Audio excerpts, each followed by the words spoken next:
दूसरों के हित का भाव, उसी की ये कथा है।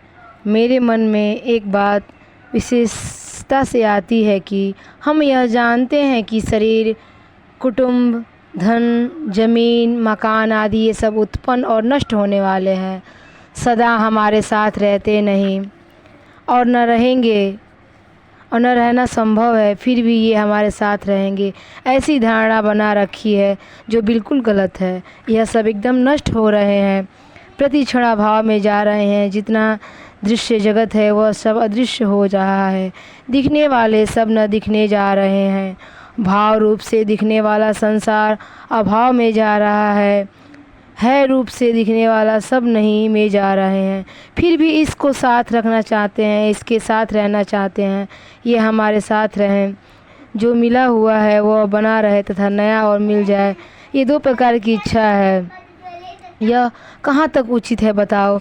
जो रहने वाली नहीं है उसकी इच्छा करना, उसकी प्राप्ति के लिए समय लगाना, उसके लिए ही सोचना कि धन मिल जाए, कुटुंब मिल जाए, मान सम्मान मिल जाए, हमारी बड़ाई हो जाए आदि, पता नहीं कितनी लाइन लगी रखी है हम लोगों ने। यह ठीक नहीं है। यह सुधार कब करेंगे हम लोग? किस दिन के लिए बाकी छोड़े हैं ये सब काम? कब करेंगे यह विचार? आप जो काम करते हैं वही काम करते रहें, पर उसे स्थायी न माने और जो कुछ मिला हुआ है यह स्थायी बना रहे, यह इच्छा ना करें। बस इतना सुधार कर लेंगे। काम धंधा आप जो करते हैं वही करें, शास्त्रों के अनुसार उत्साहपूर्वक काम करें, परंतु उसका भरोसा ना करें, अस्थाई न माने। यह हमारे पास रह जाए और अमुक अमुक परिस्थिति बन जाए, इस इच्छा का त्याग कर दें। जैसी परिस्थिति बनने वाली है वैसी बन जाएगी। प्रतिकूल बनने वाली है तो प्रतिकूल बन जाएंगी, अनुकूल बनने वाली होंगी तो अनुकूल बन जाएंगी। जो नहीं है उसकी आशा और उसका भरोसा, ये दो चीज़ छोड़ दें बस। इसको छोड़ने में हम पराधीन नहीं हैं, क्योंकि यह बात समझने आ गई है कि ये चीज़ें रहने वाली नहीं है। प्रत्यक्ष बात है कि ये सब नष्ट हो रही हैं। इस वास्ते इन मोह आज्ञा भरोसा न रखें, इसका त्याग कर दें। बड़ी विचित्र बात है, हम यह सुनते हैं, समझते हैं और जानते भी और मानते भी हैं कि ये रहने वाले नहीं हैं, फिर भी इनमें ही आकृष्ट और मोह ममता में लगे रहते हैं। तो केवल इनका तो आकर्षण है, इसको मिटाना है और कुछ नहीं करना है, फिर सब ठीक हो जाएगा। आकर्षण में फ़ायदा कोई सा भी नहीं है और नुकसान सब तरह का है। आकर्षण रखने से पराधीन हो जाते हैं, पराधीन सपने हो सुखना ही। आकर्षण कैसे मिटे? इसको दूसरे की सेवा में लगावें, दूसरे को सुख पहुंचाने की कोशिश करें। यह भाव बना ले तो सबको सुख कैसे हो, सबको आराम कैसे मिले, सबके लाभ की बात करें, सबका हित चाहें। यह सोचते रहेंगे तो सर्वभूते भूतहिते रता, हमारी रति प्रीति सबके हित में हो जाए। यह प्रीति ऐसी है कि हमारे लाभ हो जाएं, हमारे संग्रह हो जाएं, हमारा मान हो जाए, तो यही घाटा है। यह भाव बदल दें, यह खास चीज़ है। हमारे से जो वैर विरोध रखें उनका भी भला कैसे हो, उनको शांति कैसे मिले, उनको लाभ कैसे हो, उनका हित कैसे हो, उनका कल्याण कैसे हो, यह सोचें। हमारा भाव ऐसा होना चाहिए। बड़ी भारी लाभ है इसमें। अंतःकरण बहुत जल्दी निर्मल होता है। किसी का भी सही सोचने से आपका अंतःकरण मैला होगा और कर कुछ नहीं सकोगे। हमारे करने से कुछ हो जाए यह बात है नहीं। आप किसी का अहित नहीं कर सकते और हित सोचकर किसी का हित नहीं कर सकते, क्योंकि उनका तो सांसारिक अहित उनके भाग्य के अनुसार होता है। हमारा भाव अगर दूसरों का हित करने का होगा तो हमारा कल्याण जरूर होगा। हमारा भाव यदि दूसरों के हित का होगा तो हमारा भाव यदि दूसरों के अहित का होगा तो हमारा पतन जरूर निश्चित ही होगा। इसमें कोई संदेह नहीं है। कुछ नहीं कर सकेंगे सिवाय इसके लिए कि हम अपना कल्याण कर सकें और अपना पतन कर सकते हैं। सर्वपाणां च खलनां च परद्रवापहारिणाम् अभिप्रायेण सिद्ध्यन्ति तेनं वदन्ते जगत। सर्पों का, दुष्टों का, चोरों का, डाकुओं का अभिप्राय सिद्ध नहीं होता, इसी से यह संसार बरत रहा है। नहीं तो संसार को चौपट कर दें, चोर और डाकू किसी के पास धन रहने देंगे क्या, पर उनका मनोरथ सिद्ध नहीं होता।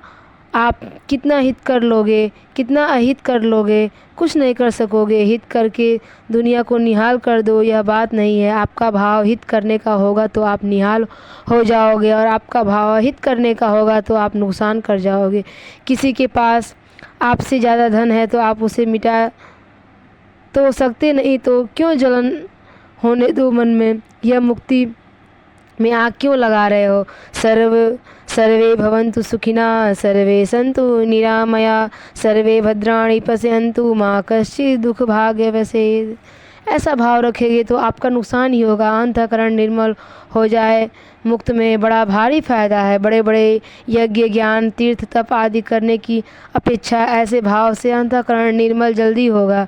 भीतर का मैलापन जल्दी दूर होगा। बड़े बड़े शुभ कर्मों से इतनी जल्दी नहीं होगी, पर आपको तो क्या है कि जब किसी सुखी को दुखी देखते हैं तो आपको चैन पड़ता है। बोलो कितना नुकसान है, यह किसी खराब बात है।